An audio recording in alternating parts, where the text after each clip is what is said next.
Jesus looks at national Israel, who's supposed to be playing that role on the earth, and they're not. And I believe this little parable in Luke chapter 13 is a warning, but it's not a standalone warning. Jesus doesn't do a lot of these standalone warnings. In fact, most of what Jesus says does not exist in a vacuum.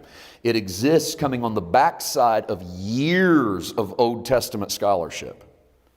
So when Jesus writes this about the fig tree in Luke 13, he's not just making up a new story. He's giving a story that Israel's pretty familiar with, particularly if they've been reading their Old Testament. So I want you to go with me to Isaiah chapter 5, and I want to take a look. We'll come back because there's some breakdown we want to do in Luke chapter 13. But I want to do a little bit of work from Isaiah's 5th chapter, because I believe that this is one of the unheralded chapters of the Old Testament that gives us great insight into Israel and what's going on.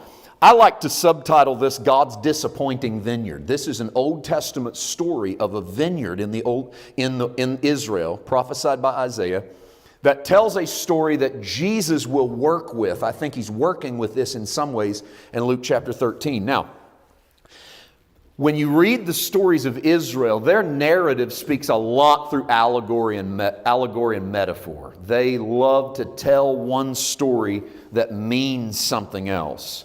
Very rarely does Israeli literature work with the literal. That's a Western world thing. We like our literature to deal with the literal, what literally happened. But that is rare in the world of Hebrew literature. It's also why we in the Christian church are mighty confused about the book of Revelation. Because we read the book of Revelation through a Western world lens, which is, if they put it on the page, that's exactly what's going to happen. But in a Hebrew world, what they put on the page was an allegory or a metaphor or a signpost for what was going to happen. In other words, it's not literally going to be a dragon with 7 heads that comes up out of the water and then flies over the earth, and then a dragon tries to eat the baby of a woman who's having a child, but then the baby gets swept up and carried out into a wilderness somewhere and hidden by the hand of God. It means way more than that. You go, wow, that would be enough, wouldn't it? It means something else, and it doesn't, we don't get to pick and choose. However, we do that a lot with what we pick and choose to be literal. We go, here's what's literally going to happen because the Bible says it. And then on the very next page, we'll go, well, now this one's a figure of speech.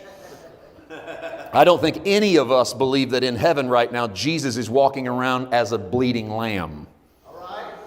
And yet the book of Revelation describes him as a lamb as if it had just been slain. So is Jesus still dripping blood in heaven looking like a sheep walking around glory? No. But what you are supposed to take from that is Jesus' blood is as fresh today as it was the day he shed it.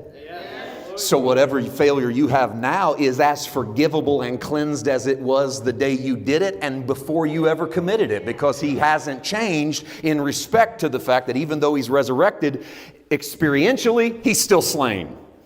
And it's good that he's still slain, because that means I have a remedy. I don't have to go kill me, and I don't have to go kill you.